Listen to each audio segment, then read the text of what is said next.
everybody. Thank you, first of all, for joining us. And this session is about healthcare and the ADA. So the first thing that I want to let you know is a lot of people think ADA is little more than widening your doors and having ramps. And so part of what we're going to talk about is that it is so much more, that as healthcare professionals, there's so many things that you have to be aware of in order to be in full compliance with the ADA. So I want this to be interactive. Please feel free to send questions through the chat portal, and I will do my best to get you answers. But Jennifer, if you could move to the next slide. Our agenda, we're going to just touch on the applicable laws, talk a little bit about your facilities, but mostly I want to talk about your programs, your medical diagnostic equipment, and your emergency plan. Those are the three areas that are getting hospitals in trouble because they have figured out how to make an accessible bathroom, but not necessarily some of the other things. So this is going to be very quick. I have a full 8-hour class on ADA and healthcare. So to break this into a 45-minute session, I'm just giving you the highlights, but I will be available for questions, long after this is done. So next slide. So first of all, a hospital can fall under a variety of different accessibility laws, and it depends a lot on how you're funded. If you receive state funding or local funding, you have a different set of rules than if you receive private funding or federal funding. And if you get all different types of funding, that's another set of rules. And so the funding makes a big difference in what you are required to comply with. But regardless of where you are in the country, how big or small your facility is, or how you're funded, the ADA is going to apply to more than just your facilities. Everything you offer, you have to offer to everyone. So every program that you offer, every person that you hire, every door or space that you own or lease, and every piece of diagnostic equipment you purchase is going to have some kind of requirement to it. And so once you kind of digest that and you recognize that this is a pretty big animal. So let's dig into it. Next slide, please. So first of all, you've got the ADA, Americans with Disabilities Act, and the ABA, the Architectural Barriers Act. The ABA, Architectural Barriers Act, is only if your facility receives federal funding. The ADA is everybody else. There's two different sections of the ADA. You've got the ADA that is specific to private entities, and then you've got ADA that is specific to publicly funded entities. So if you get state or local funds, or if you're privately funded, the ADA applies, and if you're federally funded, the ABA applies. Next slide. Now, we've got the standards. The standards are the same regardless of whether we're talking about the ADA or the ABA. Okay, the standards are the same. Now, the application of the standards will be a little bit different. And just to throw another, log onto this fire, there's also other laws that can be state laws, they can be local laws, they can be adopted, state adopted, like an ANSI requirement. And you can also have, if you've got public funding, you are also subject to Section 504 of the Rehabilitation Act of 1973.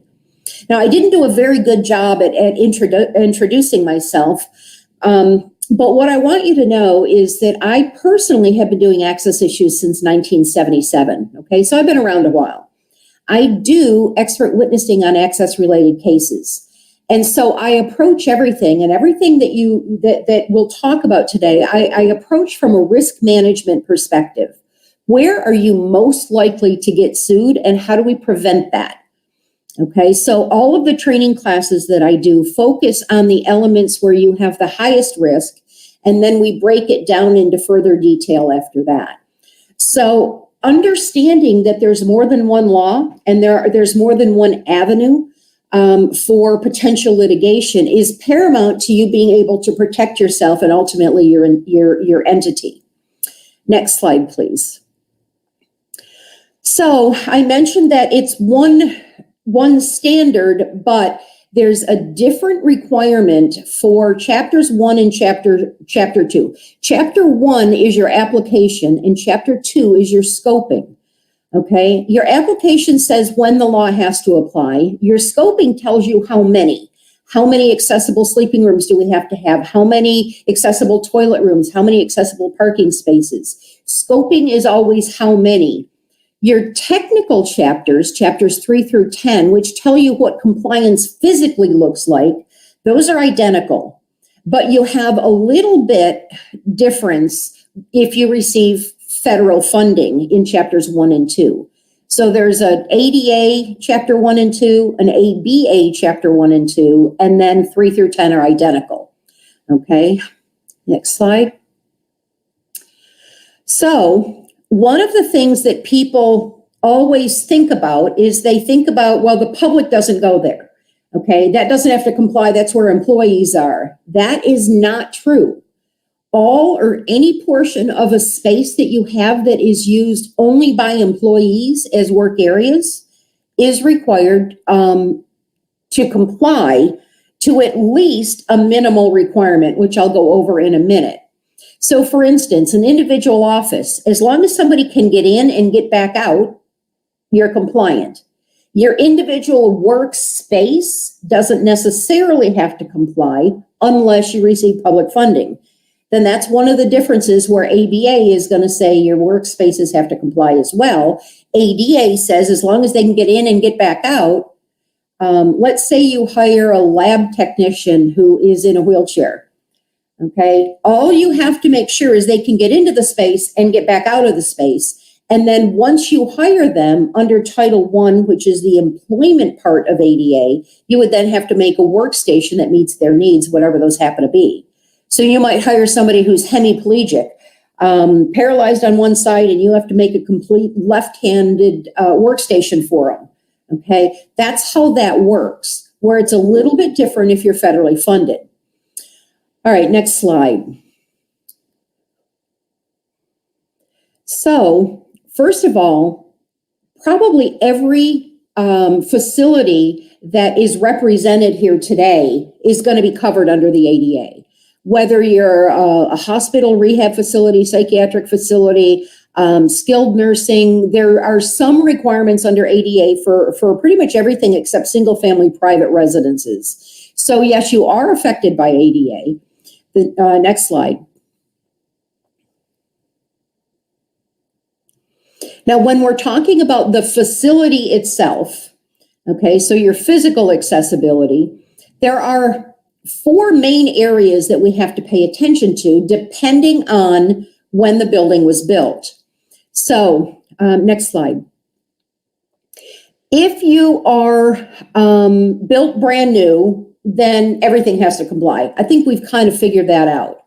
If you were built prior to January 26, 1992, then there were certain elements that had to be brought into compliance. Okay, so earlier I said chapter 1 and chapter 2. 1 is application and chapter 2 is your scoping. So if you look at the numbers on this slide, 22.3 or 223.2, okay, because it's in the 200 series, that means it's scoping, and that's telling you how many of something has to comply.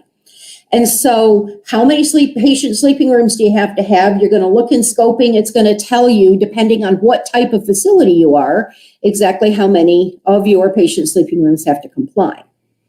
Okay, all of your common use areas have to comply. So all of your, if you've got coffee bars that are set up for patients or for their family and waiting rooms, if you've got conference rooms, even if they're only for employees, if you've got, here's a good example. Let's say you've got a copy room, okay? In that copy room, the only thing that you have are some cabinets and a copier. That is considered a work area because the only activity that happens in that room is work-related activity. So then your requirement is approach, enter, and exit. Somebody has to be able to get in and get back out of that workspace. you put a coffee pot in there, now it's a common use area. The counters would have to comply. Everything would have to comply about the room because the activity that occurs in that room is something other than work-related activity. So that usually draws the distinction. A lot of people think if the public doesn't go there, it doesn't have to comply, and that's not true because ADA is an employment-based civil rights law. It's about getting people with disabilities back into the workforce, and therefore the work-related or the work support areas all have to comply. It's just the individual workstations that have the approach, enter, and exit. Next slide.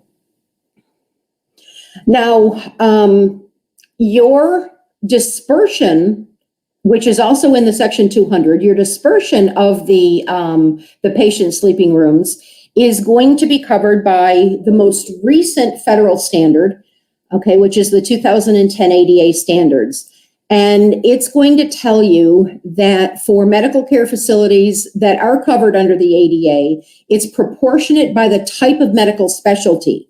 So if you've got a certain number of rehab or a certain number of rooms under your heart care, under your pulmonary care, it's going to be proportionate to the number of specifications that you have or specialty areas that you have. Okay, but for long-term care, it's going to be based on the type of room. Is it, how many private rooms, how many shared rooms, those kinds of things, and all of the congregate spaces. Next slide. Now, on your older facilities, and understand that ADA came out in 1990, okay? Anything built since January 26, 1992 fell under the old standards. Anything that has been built since 2012, March 15, 2012, falls under the 2010 standards. So if you are in a facility that was built prior to January 26, 1992, then the main areas that you have to pay attention to is, first of all, can people park and get to you? Okay, so that's your parking and your path of travel to an accessible entrance. That's your number one priority. Number two is access to goods and services. So once they get in your accessible entrance, can they access all of the goods and services that are offered by that facility? Can they go to the bathroom? That's your restrooms and that kind of thing. And then any amenity that you all offer. If you've got drinking fountains, if you've got public telephones, if you've got a business area, if you've got coffee bars, all of those areas fall under amenities. So each of those things have to be brought into compliance. And for them to be compliant, and this is really just kind of a table, okay? And it would be done to evaluate each space. So is it on an accessible route? Yes. Or maybe we have some routes to it that aren't accessible. Then what do we have to do? What are the elements maintained? Do you have a working elevator? Do you have foliage that has grown over your sidewalks and now they're not considered compliant? When is the last time you updated the space and what laws were in effect at that time? All of that helps you figure out where are we today and what do we have to do to make sure that we're in compliance? Okay, now there's a lot of detail that goes into the facilities. But I want to move on to next slide, to your programs, okay? So you have public programs and you have employee programs. Every single thing that you offer has to be offered to everybody. So we have to go through every program, and that may be hundreds of programs, thousands even of programs that are offered. And we have to say, okay, how does this program work? And if somebody were blind, could they still participate in the program? Or what would we have to do different so that if somebody were blind, they could participate in the program? If they were deaf, how would we have to do the program differently? If they had a cognitive impairment or a closed head injury or something like that, what would we have to do differently so that they can participate in whatever program it is that you're offering? We have to look at the same thing from the employment side. You're offering training to employees. What if they're mobility impaired? What if they're visually impaired? What if they're hearing impaired? Are we able to provide the same type of training? Do you have intern programs? What if we have an intern that is in a wheelchair or that uses crutches? What if we have an intern that has a visual or a hearing impairment? How would your intern programs have to be altered? We also want to look at things like your job descriptions. Okay, job descriptions have to be written in a way that a person with a disability can disqualify themselves. In other words, they don't want us looking at somebody going, yeah, I don't think you can do this. We need to be very specific in what are our essential job functions and what are the secondary job functions. An office manager, for instance, may take out the trash, but taking out the trash isn't an essential job function for an office manager.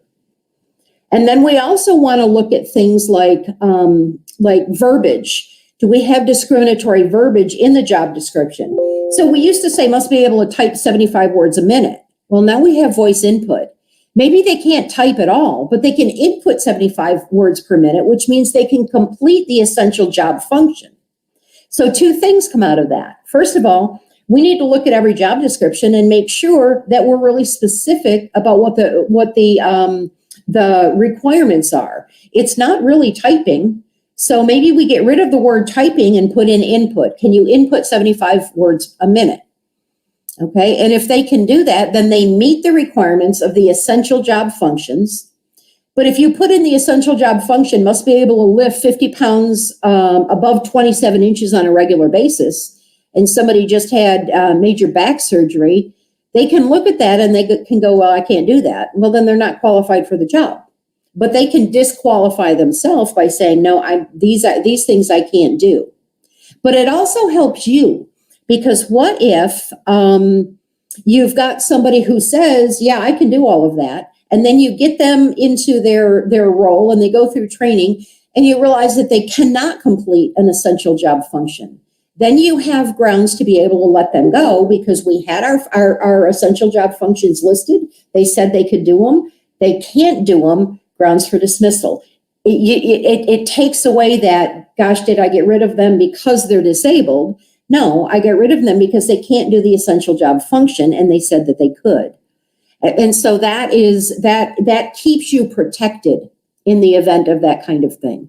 So we not only have to go through your programs, any boards or commission. If somebody is disabled and they want to be on a board or a committee that you offer, what are the requirements? How do they sign up? Where are the meetings? Are they held in an accessible location?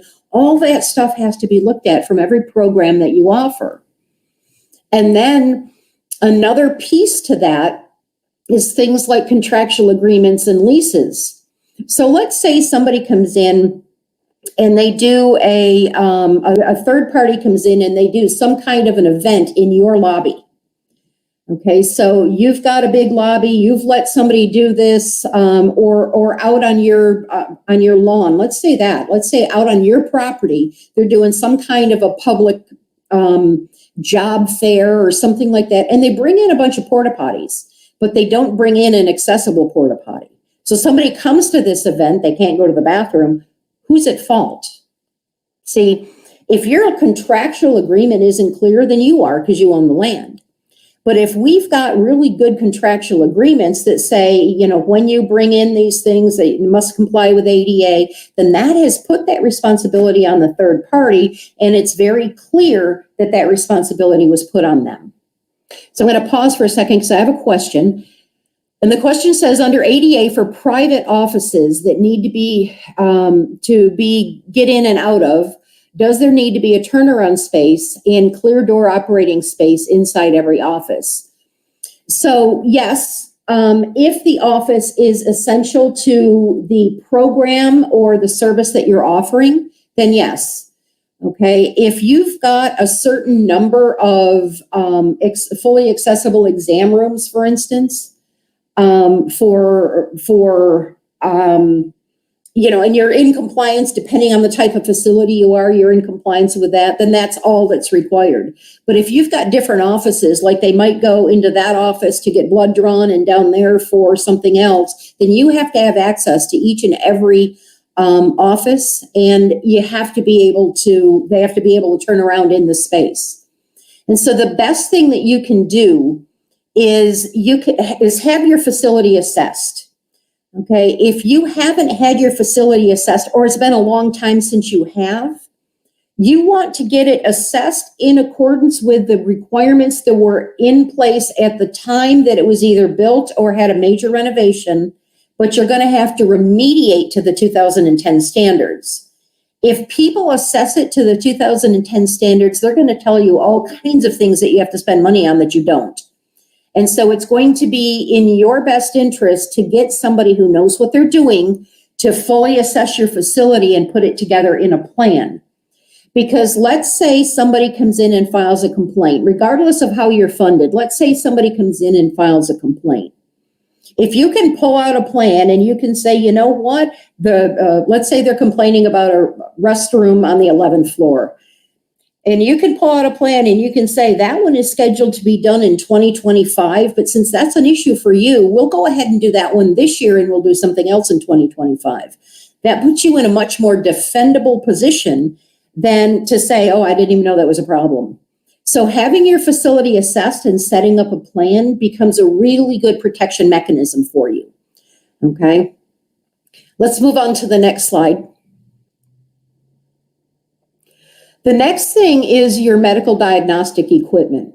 Now, a new standard came out in January 2017 that is specific to your medical diagnostic equipment.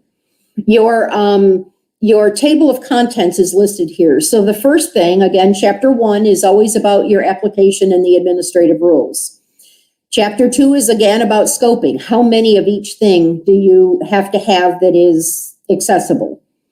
Okay, and then you go into the technical criteria, and that technical criteria is very much based on how are they going to be approaching the machine. I've got my best friend who had been, she's since passed away, but she was a good friend of mine for 30 years.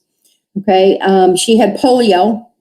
She never in her life was able to get a mammogram because they couldn't, the way her wheelchair was, the way her body was, they couldn't do it.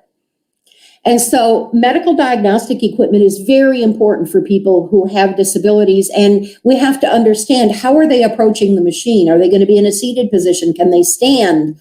All of those things are covered under the medical diagnostic equipment standard. Next slide. This is just the end of the technical requirements. Standing position, communication. So, how are we communicating if they're hearing impaired or if they're visually impaired? Are there operable parts that they have to utilize? And if they do, are they accessible?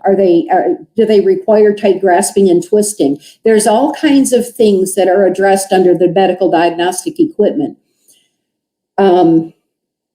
And then the next and the last section, if you can go ahead, is emergency planning. This is something people don't think about when they think about ADA. All right, so we have to think about each one of your facilities from 3 different standpoints. Number one, if you had to evacuate, how are you doing it? Okay, if you're just in an individual standalone building, have you assessed all of your exits? Do you know which ones have steps on the outside and which ones don't? Which ones are accessible and which ones aren't? Do you identify those that have steps as not being accessible so that in the event of an emergency, we don't have a pile of people at the bottom of those steps? Do you have a plan for when the elevators shut down? If there's an emergency in the building, the elevators shut down, how are we getting people out if you're trying to evacuate the building? Do we have a plan for that? Do we have the staff trained, or is it kind of going to be chaos? Because here's the truth. And I've been writing the emergency plans now for 20 plus years. I always see in these great, well done, state of the art emergency plans there's one sentence that says, and we'll take care of people with disabilities. Now, hospitals have the assumption that people, you use a lot of wheelchairs, so you have a lot of room for people in wheelchairs, but there's the assumption that they can stand and walk if they have to, and some people can't. And so we have to write the emergency plan in a way that covers it from, first of all, a campus perspective. If you have more than one building, if we're having to evacuate one building, are they going to another building on the campus? Do we have an accessible route between those buildings? Are we taking them away in some type of transportation? Do we have accessible transportation? It's all that kind of stuff. Or if they're coming to you for sheltering, do we have generators available so that we have power? Is refrigeration available for medication? Do you have areas that are set aside for service animals to relieve themselves? Do you have emergency medication filling program of some sort? Do you have a volunteer program? And are they trained specifically to help people with disabilities? And then and I see a question came up, I'll get to it in just a second. The individual building. So you've got kind of the campus look, then you've got the sheltering, and then you've got just an individual building. And if you've got several buildings, what is your overall plan? What is the campus plan for your building? And like I said, are we moving people over to another building? Are we moving them off campus completely? What kind of policies do you have for evacuation? Do you have stair chairs? Where are we taking them to? How are we setting it up? Is that accessible? Do we have people who are trained? That all needs to be included in the emergency plan. So it needs to be far more than just, yes, we will provide help for people with disabilities. So let me address this question real quick, and then I'm going to get back to something. This is apparently a continuation of the question before. It said, I was referring more to the employee requirements, not the public. Does every employee office need to have the turnaround under the ADA? Okay, so back to that. Areas that are used only by employees as work areas, i.e. individual offices, individual work areas, only have the approach, enter, and exit. So they have to be able to get in and get back out. What happens in that space can be made accessible after you have hired them to meet the needs of that individual. As long as somebody can get in and get back out, if they're mobility impaired, then you've met the requirements. All of the common use spaces, even if it's only going to be used by employees, your break rooms, your conference rooms, your training rooms, those kinds of things have to be fully compliant. Individual offices only have to have that approach, enter, and exit. So that does mean that the individual offices all have to have compliant doors, okay? But you don't have to have the turnaround space inside unless it becomes an office for somebody who needs that. Okay, if that's still not clear, just let me know and we'll move on, or we'll work harder to get that cleared up for you. Now, over the years, the Department of Justice has made a number of different things a priority, okay? And they do it kind of with the celebration of the landmark years. So last year was the 30th anniversary of the signing of ADA. With that 30th year anniversary, what they did is they put a focus on emergency planning. Okay, so right now, that's a big deal. The other thing that's a really big deal is your website presence. If your website hasn't been evaluated, because that's also part of ADA compliance, if your website hasn't been evaluated so that it works for somebody who is blind, it can connect to their reader and it can give them all of the information that you and I get. That means all of if you've got videos, they're captioned. If you've got pictures, you can hover over it and it's going to tell you in text what you and I are seeing. So if somebody's blind, they're getting the same information. So because of COVID, because everybody is relying on computers, your website requirements or your website exposure has gone way up. So getting your website done, getting your emergency plan in place, those are two hot items. The other hot item are your exterior conditions, because people don't even have to come into your building to see if your parking complies and if you've got a compliant path of travel. And it doesn't matter if it did comply, because you are required under the law to maintain your accessible features in an accessible condition.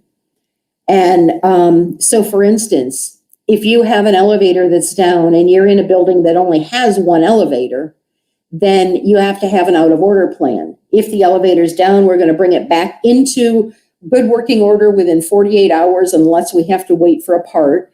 And here's our plan B. If somebody needs access to the third floor and the elevator's down, here's our plan B. Okay. And so all of that needs to be in your SOPs somewhere, so that everybody knows if the elevator's down, here's our plan B.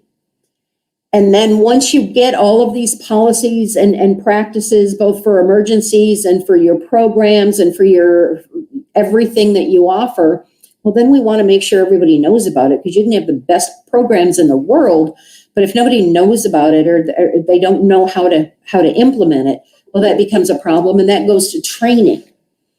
How do you best serve your patients that are disabled, or let's say the parents of a patient is disabled?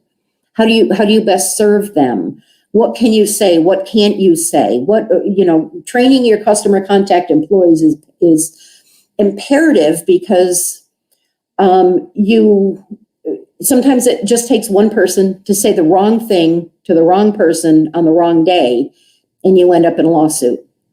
And so you really want to consider some good ADA-based training for employees, especially customer contact employees. Next slide. This is a quote by Disney. It says, "The way to get started is to quit talking and begin doing." So here's what's happening. It's been 30 years since ADA went into play, and we are seeing more and more litigation. In 2019, for the first time, we had over 10,000 lawsuits, ADA-based lawsuits nationwide. We don't have the numbers from 2020, but 2018 is when it went over 10,000. 2019 was over 11,000, and we don't have the numbers from 2020 yet. And so we see this continuous increase in access-related litigation. So as service providers who deal directly with the public, the more you know and the more you prepare, the more you know about your facility, the more you know about equipment that's being purchased, the more you know about the contracts that you have, the more you know about employment practices, then the more protected you are. So if you receive public funding, you are required under Title II of the ADA to develop a transition plan. It's called ADA Self-Evaluation and Transition Plan. The self-evaluation is all of your programs and employment practices and the transition plan is transitioning your facility from where it is to where it needs to be. You're required to have that if you're a Title II entity that receives any type of public funding. If you are a private entity, you're not required to have the transition plan. But like I said earlier, it puts you in a much more defendable position. So if you haven't done a plan and you're not sure where you are, get that assessment done, get that plan going. And then if DOJ or if somebody files a complaint, you've got a piece of documentation that shows you're paying attention and that you're trying to do the right thing. That alone will be a huge piece of defense should you ever have to be put in that position. Next slide. So ADA is 100% complaint driven. Okay, there are no ADA police. There's nobody out there looking at, all it takes is one disgruntled person. And I don't know if you've noticed, but we have a couple of disgruntled people in America today. So when people are in your building, they're in your care. Okay. Are you prepared to serve 100% of the people who come to your building, or just most of them? It's going to take thought and intention. It's going to take passion as well as compassion. And it takes a plan to be able to say, here's where we are, here's where we're going. And if you need help with that plan, I'm happy to help. Okay, next slide. This is my email address, and it's our website. I don't have that big of an ego to satisfy. If you don't know where you are, if you need, just ask a quick question. What do we need to do here? Please send me an email. We will absolutely answer your questions. I don't charge for that kind of thing. I'd rather help you stay out of the courtroom than meet you inside. If you need additional training, contact me. We can put together something specific for your facility. I just want you to have the right information to make good decisions, both for you, for your employees, and overall for your entire entity. So I wanted to allow a few minutes for questions. I'll stay here as long as necessary. If you have questions, please send them. And if not, then, if something pops up 15 minutes after we shut this down, send me an email. I'll be happy to respond.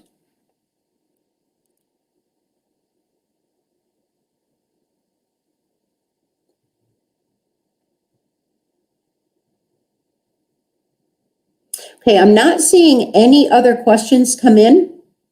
I wanted to give it a minute, but I'm not seeing anything else come in. So I want to just thank you for your time. Thank you for your attention. Thank you for what you do. Everybody knows after this past year, and most of us know it way before COVID hit, what an important role you have, and how honored I am to be able to help in any small way with the programs and the things that you offer to the community. So thank you for your heart and for what you do, and for your attention today. And please let me know if there's anything else that you need from me, if I can help in any way.